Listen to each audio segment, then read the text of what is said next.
Cześć, to Bartek Czekała ze strony universeofmemory.pl i .com.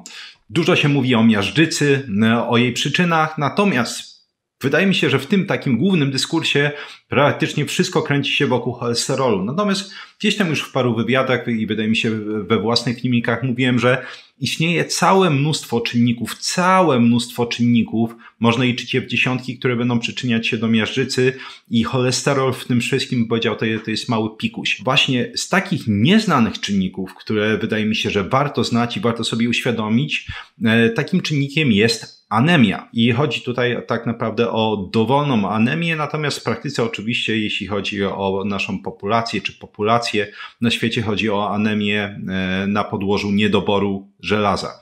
Taka anemia jest jak najbardziej całkiem poważnym czynnikiem, który będzie przyczyniać się do powstawania miażdżycy, chorób ogólnie układu sercowo-naczyniowego oraz między innymi wylewów. W jednym z badań, które oczywiście jak zawsze znajdziecie w opisie, anemię próbowano to kwantyfikować, podano jako jeden z 5 takich głównych powodów powstawania miażdżycy. Jeden z 5, bo oczywiście te inne pozostałe to są klasyki jak nadciśnienie, cukrzyca, hiperlipidemia, czyli podwyższony poziom cholesterolu oraz palenie. Jeśli chodzi o poziom żelaza, jego wpływ na powstawanie chorób układu sercowo-naczyniowego, możemy wyobrazić to sobie, czy obrazować to sobie krzywą U, czy kształtem U. Zbyt niski poziom, czyli jesteśmy po lewej stronie, będzie bardzo negatywnie wpływać, czy będzie przyczyniać się do powstawania tych chorób. W środeczku mamy najmniejsze ryzyko i jeśli mamy przeładowanie żelazem, jeśli mamy zbyt wysoki poziom żelaza, również taki stan będzie mocno negatywnie przyczyniać się czy będzie ogólnie przyczyniać się do powstawania tych chorób. Dojdziemy sobie zaraz do tych wszystkich mechanizmów, jak to działa. Natomiast jeśli chodzi o statystyki, bym powiedział dosyć ponure statystyki, szacuje się, że do 60% pacjentów z chorobą wieńcową będzie cierpieć na niedobory żelaza oraz w przypadku nadciśnienia płucnego i niewydolności serca ponad 60% potencjalnie wszystkich pacjentów w tych stanach będzie cechować się właśnie tym niedoborem żelaza, więc jest to rzecz absolutnie powszechna, natomiast absolutnie się o tym nie mówi. Ja osobiście przynajmniej, dajcie mi znać w komentarzach, nigdy nie spotkałem się w dyskursie tym publicznym i mniej publicznym, że anemia jest kłopotem. Anemia będzie w stanie przyczyniać się do powstawania miażdżycy. Jest to tylko coś, co widać po prostu w badaniach, jak będę dalej pokazywać. Jest to o tyle oczywiście poważny kłopot, bo gdzieś tam w innym filmiku cytowałem statystyki, że akurat anemia na podłożu, czy z powodu niedoboru żelaza, oczywiście to jest jeden z rodzajów anemii, jest absolutnie powszechna w naszym społeczeństwie i głównie oczywiście stan ten dotyka panie, między innymi poprzez po prostu obfite krwawienia miesięczne, ale też niedoborowe diety, między innymi z niskim udziałem mięsa, czyli tym samym żelaza hemowego. Te szacunki oczywiście one się będą różnić, ale szacuje się, że do 25-30% całej populacji kobiecej może cierpieć na anemię, a jeśli chodzi o kobiety w ciąży, to jest to nawet do 45%.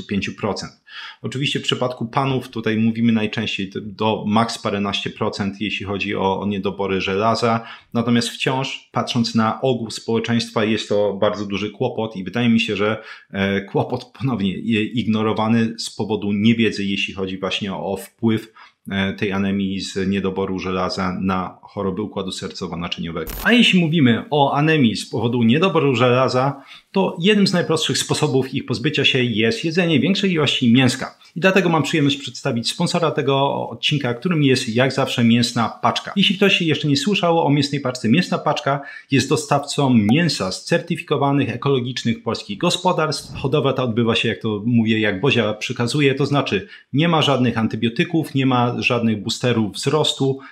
Hodowla odbywa się po prostu w naturalnym tempie, żeby zagwarantować jak najwyższą możliwą jakość tego mięsa. Jak to wszystko działa? Jeśli chciałbyś zamówić paczkę z Mięsnej Paczki, wchodzimy na stronę, wybieramy jedną z gotowych paczek, albo jeśli po prostu te gotowe paczki jakoś nie pasują Twoim kubeczkom smakowym, możemy sobie skompletować własną paczkę, wybierając po kolei indywidualnie różne produkty. Punkt drugi, wybieramy, gdzie ta paczka ma dotrzeć. Punkt trzeci, cieszymy się świeżym mięsem, które jest dostarczone prosto pod nasze drzwi. Ono jest zmrożone, świetnie zabezpieczone, jest warstwa izolacyjna, zawsze jest zmrożone suchym lodem. Można więc bezpośrednio po prostu przełożyć sobie takie mięsko prosto do zamrażarki i wyciągać je, kiedy będziemy gotować. Tym samym też minimalizując jakiekolwiek straty jedzenia, co dla mnie jest zawsze olbrzymim plusem, już pomijając jakby całą wygodę, ponieważ nie trzeba się włóczyć po sklepach, żeby po prostu znaleźć to dobre mięsko. Jeśli ktoś jeszcze nie zamawiał w mięsnej paczce, to z kodem BARTOSZ10 jest dostępne 10% zniżki na pierwsze zamówienie. Dzięki jeszcze raz Mięsnej Paczce za sponsorowanie odcinka i lecimy dalej. Zatrzymam się dosłownie na minutę czy dwie i powiemy sobie parę słów, dlaczego przeładowanie żelazem jest takim kłopotem. Dla zainteresowanych przypominam, że ja mam cały, jak to nazywam, żartobliwie tryptyk o żelazie, jak będzie dochodziło do wchłaniania żelaza, jak jest transportowane, wiązane i tak dalej. Tam można usłyszeć szczegóły. Natomiast jeśli chodzi o przeładowanie żelazem, to gdzieś tam pierwsze takie badania, które pokazywały, że wysoki poziom żelaza może mieć negatywny wpływ właśnie na pracę układu sercowo-naczyniowego, było przeprowadzone w latach 90. na kohorcie fińskiej. Tam pokazano, jak najbardziej jest to podwyższony poziom w tym przypadku ferytyny, ponieważ to badano będzie niezależnym czynnikiem, który potencjalnie będzie pokazywać ryzyko powstawania chorób układu sercowo-naczyniowego. Natomiast wielu badaczy, potem oczywiście jak badano różnego rodzaju mechanizmy, zauważyło bardzo trzeźwo i bardzo słusznie, ferytyna jako ten, powiedzmy, nasz zbiorniczek żelaza, tak, te wiązane żelazo, nie może być dobrym markerem, nie powinniśmy tego traktować jako osobny marker potencjalnego przeładowania żelazem z prostego powodu, ponieważ ferytyna jest białkiem ostrej fazy. Co to znaczy? To znaczy, że jeśli będziemy mieć jakiekolwiek stany zapalne, infekcje, to ferytyna będzie automatycznie podniesiona. Czyli innymi słowy, podniesienie ferytyny nie musi być bezpośrednio powodem, czyli przyczyną tego, że mamy podwyższony poziom żelaza i ferytyna po prostu jest zwiększana, ponieważ musi wiązać to żelazo, żeby nie doszło do uszkodzeń w ciele, tylko właśnie może być to efekt stanów zapalnych szeroko pojętych. I oczywiście wiadomo, że stany zapalne jak najbardziej będą czynnikiem, czy sprawcą powstawania takich chorób układu sercowo-naczyniowego. I właśnie z tego powodu stwierdzono, że trzeba to zbadać inaczej. O co chodzi w tym przeładowaniu żelazem? Dlaczego to jest takie złe? Wszystko sprowadza się do tego, że jeśli będziemy mieć przeładowanie żelazem, to będziemy mieć coraz większą ilość żelaza niezwiązanego. Żelazo niezwiązane, czyli które nie będzie związane między innymi, czy głównie poprzez ferytynę, ale nie tylko, ma to do siebie, że ono jest bardzo szybko utleniane i będzie prowadzić do powstawania stanów zapalnych. I te reakcje są świetnie opisane w literaturze, będą między innymi powstawać w reakcjach rodniki hydroksylowe z wolnym żelazem. Są to reakcje Fentona, Hebera-Weissa. Tym samym im wyższy poziom żelaza, tym więcej potencjalnie niezwiązanych jonów żelaza, które będą wchodzić będą w stanie wchodzić w reakcję z innymi cząsteczkami i właśnie powodować stany zapalne. To doprowadziło między innymi do przeprowadzenia tych badań korelacyjnych na 2 innych kohortach, natomiast tam mierzono tylko i wyłącznie właśnie związek poziomu tego wolnego żelaza, niezwiązanego, tak zwanego żelaza katalitycznego z występowaniem chorób układu sercowo-naczyniowego. Najpierw na kohorcie 500 osób, potem na kohorcie 1700 osób i otrzymano bardzo wysokie wartości ryzyka relatywnego, odpowiednio 3,8 i 3,9. Będzie w opisie i tu w rogu zalinkowany artykuł, gdzie pokazuje, jak działa epidemiologia. Generalnie te wartości poniżej 3 ryzyka relatywnego nie mówią nam dużo. To znaczy jest jakaś korelacja, może i nie ma. Wartości powyżej 3 rzeczywiście najczęściej mogą mocno pokazywać, że jest tutaj coś na rzeczy i oczywiście, czy jest tutaj coś na rzeczy? Jak najbardziej, bo te mechanizmy zbadano. Jak to wolne żelazo będzie przyczyniać się właśnie do powstawania tych chorób, mówiliśmy sobie, tak? Będą powstawać między innymi rodniki hydroksylowe, będą powstawać stany zapalne między innymi śródbłąka, tętnic i oczywiście mówiliśmy sobie wielokrotnie w innych filmikach, że te stany zapalne, dysfunkcja śródbłąka, tętnic jest absolutnym absolutnie niezbędnym warunkiem do tego, żeby powstawała miażdżyca. Natomiast jest jeszcze inny mechanizm. Żelazo będzie również przechowywane w makrofagach. Tak? Makrofagi mają to do siebie, że w momencie, w którym one właśnie będą wczepiać się w ten śródbłonek tętnic, tam w procesie właśnie miażdżycowym będą przekształcać się w komórki piankowe. I właśnie to jest ciekawe, że żelazo, które zwyczajnie jest magazynowane w makrofagach, one będzie w miarę łatwo usuwane w momencie, w którym będziemy mieć niski poziom hormonu, głównego hormonu, który reguluje żelazo. Właśnie mówiłem w tym tryptyku o żelazie o tym. I ten hormon nazywa się hepcydyna. Czyli jeśli będziemy mieć niski poziom hepcydyny, to żelazo z makrofagów jest usuwane łatwo. I jednocześnie niski poziom hepcydyny będzie powodować to, że będziemy łatwiej wchłaniać żelazo.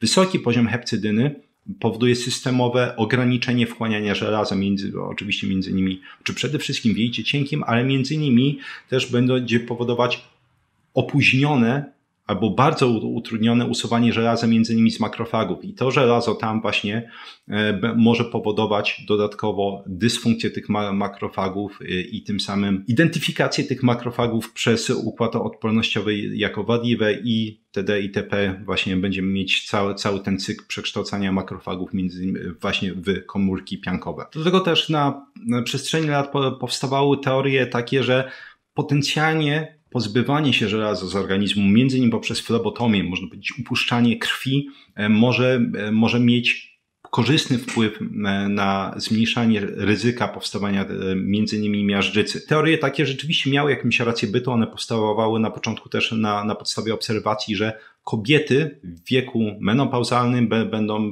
dużo częściej cierpieć na miażdżycę niż kobiety w wieku produkcyjnym. Co oczywiście ta obserwacja, ona pierwszy raz została dokonana dekady temu, a ona była obarczona olbrzymimi błędami, między innymi też zrozumienia, co będzie wpływać na proces powstawania miażdżycy. Także między innymi estrogeny, czy ten taki normalny poziom estrogenów będzie to wszystko regulować. To nie jest tylko i wyłącznie kwestia żelaza. Niemniej były takie teorie i rzeczywiście pokazywano, że jeśli mamy więcej żelaza i będziemy zmniejszać ten poziom żelaza, może to korzystnie wpłynąć właśnie na ryzyko powstawania między innymi miażdżycy. Także tutaj rzeczywiście ten mechanizm jest znany. Natomiast co jeśli chodzi o anemię? Zanim przejdziemy sobie do mechanizmów, wydaje mi się, że mechanizmy tutaj będą potencjalnie najciekawsze. Przejdziemy sobie do właśnie garści badań, które pokazują właśnie korelację, natomiast przyczynowość, czyli te mechanizmy pokażemy sobie później. Jak mówiliśmy w przypadku niewydolności serca, będziemy mówić nawet jeśli chodzi o procenty, o 68% przypadków występowania niedoborów żelaza u takich pacjentów i pokazywano, że akurat ciut częściej te niedobory żelaza będą występować u pacjentów z niewydolnością serca, z zachowaną frakcją wyrzutową serca. Jak ładnie to określono, jest to poniekąd błędna pętla, ponieważ ten niedobór żelaza będzie po prostu wpływać na zaostrzenie oczywiście niewydolności serca i z kolei zaostrzenie tej niewydolności serca będzie dalej negatywnie odbijać się na poziomie żelaza.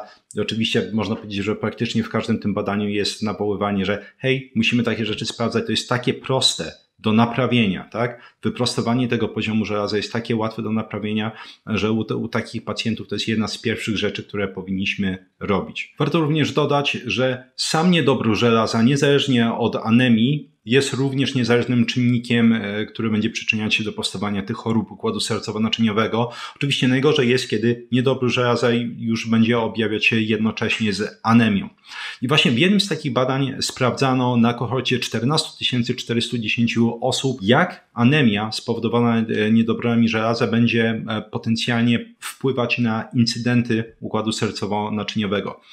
Badane osoby były w wieku 45 do 64 lat i śledzono je przez 6 lat. Anemię tutaj klasyfikowano jako mniej niż 13, hemoglobinę na poziomie mniej niż 13 gramów na decylitr u panów i mniej niż 12 u pań. Okazało się, że po tych 6 latach, że bez zaskoczenia anemia przy takich poziomach hemoglobiny wpływała znacząco na powstawanie czy występowanie tych incydentów układu sercowo-naczyniowego. Z kolei w innej metaanalizie, przypominam, metaanaliza jest badaniem, które podsumowuje dorobek naukowy, że tak powiem, czy wnioski płynące z innych badań. W 3 na 4 badaniach przekrojowych pokazano, że niedobory żelaza klasyfikowane odpowiednio jako mniej niż 18 mikrogramów na decylitr, mniej niż 40 w innym badaniu i mniej niż 60 mikrogramów na decylitr. W jeszcze innym badaniu były mocno skorelowane właśnie z występowaniem choroby wieńcowej oraz miażdżycą tętnicy szyjnej. Jeśli chodzi o właśnie ryzyko relatywne, wynosiło ono od 2 do 5, czyli nawet sięgało do 5, czyli już mówimy tutaj o naprawdę dosyć poważnych wartościach. Kolejne badanie to moim zdaniem prawdziwa perełka, jeśli chodzi o wiedzę, obejmuje studium przypadków 3 pań. U pań tych zdiagnozowano przy pomocy badań obrazowych zakrzepy w tętnicy szyjnej. Jak ładnie ujęto to w badaniu, że generalnie nie ma znanych dużo przypadków, żeby takie zakrzepy występowały bez jednoczesnego występowania miażdżycy, a to właśnie był stan tych pań. Nie wykryto miażdżycy, wykryto natomiast dosyć mocne zakrzepy. Te zakrzepy oczywiście mają to do siebie, że one mogą po oderwaniu się powodować m.in. udar niedokrwienny mózgu. To było właśnie piękno tego, że pokazano, że u pań tych występowała mocna anemia, mocno i długotrwająca anemia z powodu niedoboru żelaza oraz trombocytoza, czyli stan, w którym jest zbyt duża liczba płytek krwi, następuje ich agregacja oczywiście, która właśnie ta agregacja będzie prowadzić do tych zakrzepów. Więc w tym przypadku, jak mówiliśmy sobie właśnie, że anemia będzie przyczyniać się do powstawania chorób układu czy incydentów układu sercowo-naczyniowego, to jest kolejny przykład. Już pomijając jakby miażdżycę, może dochodzić do powstawania zakrzepów i mechanizm ten sobie oczywiście niedługo opiszemy bardziej szczegółowo. Pozostając przy udarach niedokrwiennym, w innym badaniu, które badało właśnie ryzyko czy częstotliwość powstawania udarów niedokrwiennych mózgu powiązanych z miażdżycą, przeprowadzonym na grupie 168 osób, pokazano, że właśnie u prawie 22% takich osób występowała anemia. Ona częściej występowała u osób, które miały niewydolność nerek i u osób starszych po 70 roku życia. Oczywiście tutaj gwoli przypomnienia warto powiedzieć, przypomnieć, że między innymi niewydolność nerek, czy jeden z dwóch najczęstszych powodów niewydolności nerek to będzie nadciśnienie i to będzie cukrzyca. To są wszystko stany powiązane. Również właśnie jeśli chodzi o przeładowanie żelazem, jak opowiadałem w jednym z tych filmików o tryptyku powiązanym z żelazem, przeładowanie żelazem w większości przypadków nie jest powiązane obecnie w naszym społeczeństwie z hemochromatozą wrodzoną, tylko jest powiązane z kłopotami metabolicznymi. W przypadku kłopotów metabolicznych poziom hepcydyny zostaje mocno obniżony i tym samym wchłanialność żelaza drastycznie rośnie. Korelacjami, ale oczywiście one nie są dużo warte, jeśli nie będziemy znać mechanizmu. Więc anemia możemy zacząć od tego, bezpośrednio wpływać na strukturę serca. Po pierwsze, jeśli będziemy mieć obniżony poziom hemoglobiny, to innymi słowy też będzie zmniejszona zdolność do wiązania tlenu przez krew. Innymi słowy, może dojść do niedotlenienia komórek mięśnia sercowego i ich śmierci. I to jest oczywiście jeden z mechanizmów, który będzie prowadzić do niewydolności serca. Możemy też sobie w uproszczeniu myśleć o tym, że taka krew, która będzie miała zmniejszoną ilość, zmniejszoną objętość transportowanego tlenu, nie jest dla organizmu tak wartościowa, jak oczywiście krew, która będzie transportować optymalną ilość tlenu. Innymi słowy, organizm musi więcej jej pompować, żeby zaopatrzyć wszystkie komórki, tkanki w ciele w tlen. Co będzie konsekwencją tego? Po pierwsze, będzie zwiększać się obciążenie wstępne serca, będzie zwiększać się obciążenie następcze serca, będzie zwiększać się rzut serca, czyli jakby ilość pompowanej krwi do naczyń krwionośnych w ciągu 1 minuty. Musi zwiększyć się częstotliwość skurczów serca oraz siła tych skurczów. W przypadku takiej anemii, która będzie trwać dłuższy czas, ponieważ oczywiście krótszy czas nie jest kłopotem. Kłopotem jest, kiedy takie anemie będą trwać dłuższy czas, będzie dochodzić do przerostu lewej komory serca. I to jest ciekawostka, bo wiele osób, na przykład, która ma przerost lewej komory serca, często nie wie, skąd ona się bierze. Gdzieś tam kiedyś w komentarzach odpowiadam komuś, kto jest sportowcem, że na przykład nadmierne obciążenie serca poprzez ćwiczenia fizyczne będzie prowadzić właśnie do przerostu lewej komory serca. Ale oczywiście takie rzeczy jak między innymi nadciśnienie, otyłość, one też będą do tego prowadzić, ale anemia jest kolejnym mechanizmem, który będzie prowadzić do tego stanu. I oczywiście mamy tutaj mieszanki. Jeśli mamy otyłość na przykład i ktoś stara się być mocno aktywny fizycznie, jednocześnie przy mocnej anemii, która trwa dłuższy czas, wywołanie tego przerostu lewej komory serca jest dużo szybsze niż w innych przypadkach. Kolejny mechanizm jest jeszcze bardziej wkrętowy. Mówiliśmy sobie o makrofagach, natomiast będziemy ogólnie wyróżniać, tworząc sobie taką dychotomię, dwa rodzaje makrofagów. Pierwszy rodzaj makrofagów, makrofagi M1, mają to do siebie, one są aktywizowane przez interferon alfa, między innymi popoisacharydy, i to są makrofagi prozapalne, czyli innymi słowy one będą miały właściwości przeciwbakteryjne, one będą produkować różnego rodzaju molekuły prozapalne.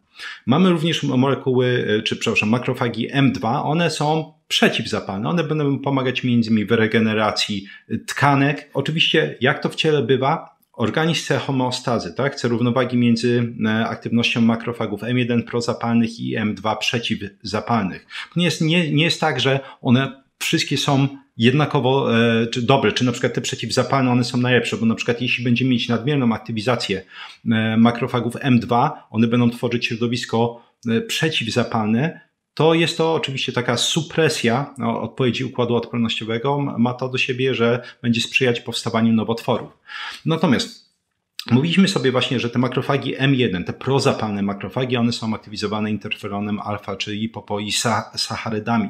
I tu jest ciekawostka. Okazuje się, że mocny niedobór żelaza jest w stanie zmienić polaryzację tych makrofagów, która będzie faworyzować właśnie aktywność makrofagów M1. Czyli innymi słowy, będzie dochodziło do sytuacji, w których właśnie ostry niedobór żelaza, mocny niedobór żelaza będzie powodować mniejszą aktywizację tych makrofagów M2 przeciwzapalnych i dużo większą aktywizację makrofagów M1 prozapalnych. Innymi słowy, te makrofagi będą w stanie powodować dużo większe stany zapalne, między innymi właśnie wśród błonku tętnic, i tym samym właśnie będą bezpośrednio przyczyniać się do powstawania miażdżycy. To jest jedna rzecz. Kolejna właśnie, oczywiście jakąś taką stałą częścią miażdżycy również będzie powstawanie często zakrzepów.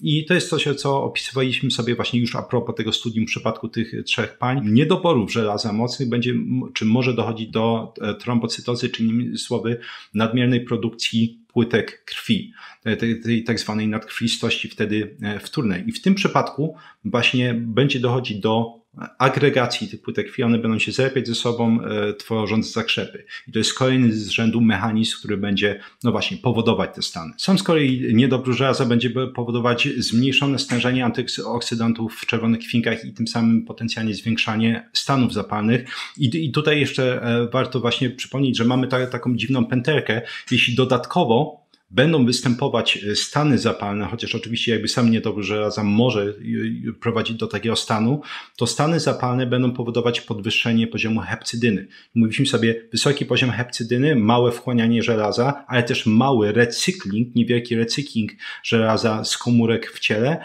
a niski poziom hepcydyny to jest zwiększone wchłanianie żelaza.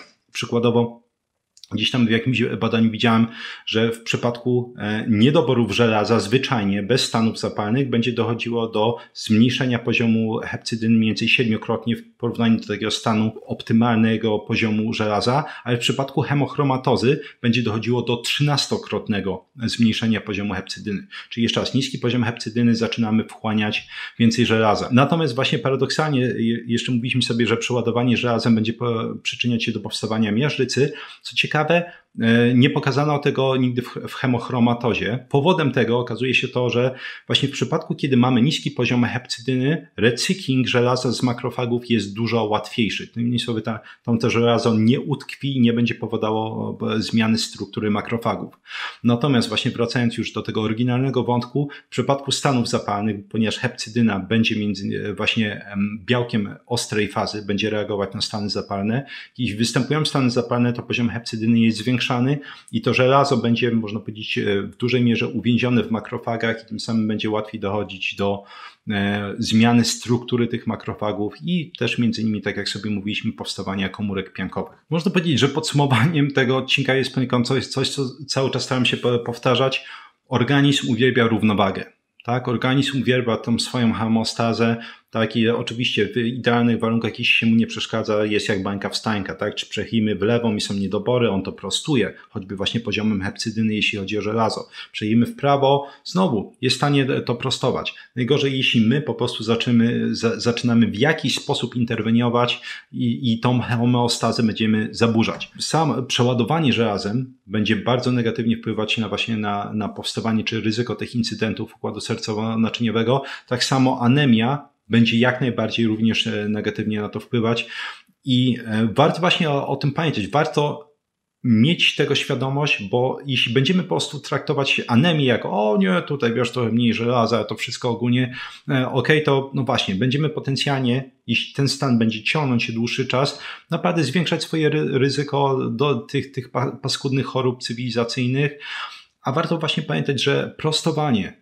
anemii z powodu niedoboru żelaza, ale też anemii megaloblastycznej z powodu niedoboru witaminy B9 i B12 naprawdę nie jest ciężkie. Miałem tutaj na przykład shorta, którego ostatnio nagrywałem, w którym opisywałem, dlaczego nie polecam suplementów z żelazem i co jest fajną alternatywą, jeśli chodzi o produkty zwierzęce dla tych suplementów.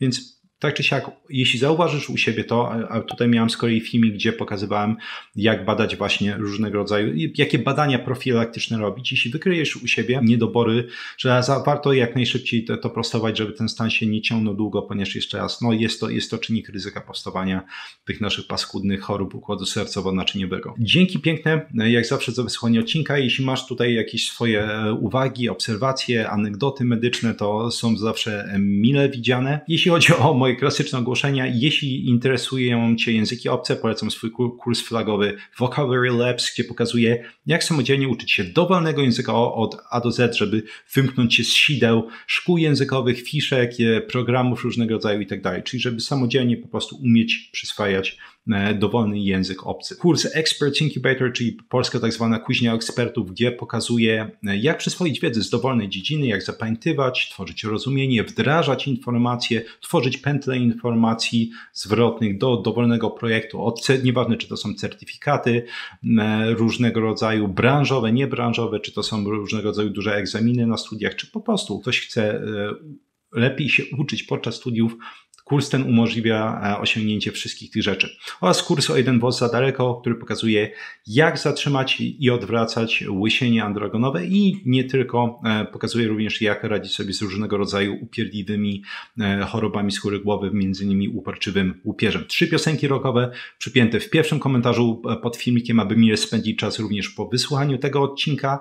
I po rozwinięciu opisu jest link z kolei do mojego newslettera. Jeszcze raz, jeśli kogoś interesuje pamięć, języki obce, można wprowadzić swój adres mailowy i tam z kolei będę wysyłać artykuły powiązane właśnie z tą tematyką, sporadycznie również a propos analizy badań naukowych. I na koniec, jeśli wszystkie te informacje, które podałem w tym filmiku, albo przynajmniej część Cię zaciekawiła, można je ściągnąć w wygodnej formie elektronicznych fiszek, ściągamy je na komputer i można po prostu powtarzać takie fiszki, żeby jak najszybciej przyswoić te informacje. Fiszki takie są dostępne dla patronów. Patronat kosztuje 40 zł miesięcznie. Jeśli ktoś chce, to można wykupić patronat nawet na 1 miesiąc, żeby sobie ściągnąć fiszki do tego odcinka i pewnie jakieś 90 ostatnich. Również dla patronów jest forum, gdzie można mi zadawać pytania, jeśli ktoś ma jakieś bardziej pilne pytania, oraz sekcja badanie tygodnia, gdzie raz w tygodniu właśnie wrzucam jakieś ciekawe badanie i opisuję je. Jest tam zawsze mój komentarz. Dzięki jeszcze raz za wysłuchanie tego odcinka i do zobaczenia w następnym.